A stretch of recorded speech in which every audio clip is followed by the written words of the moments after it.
follow-up. Yeah.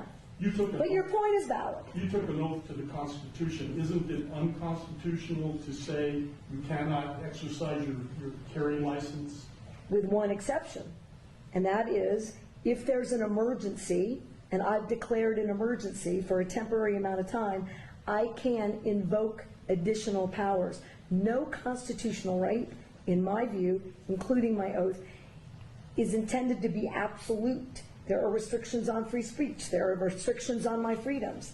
In this emergency, this 11-year-old and all these parents who have lost all these children, they deserve my attention to have the debate about whether or not in an emergency we can create a safer environment. Because what about their constitutional rights? I took an oath to uphold those too. And if we ignore this growing problem without being bold, I've said to every other New Mexican, your rights are subrogated to theirs. And they are not, in my view. Wait a minute. Okay. You're talking about crimes.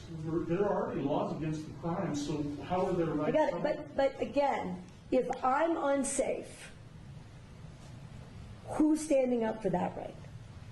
If this climate is so out of control, somebody should do something. I'm doing as much as I know to do.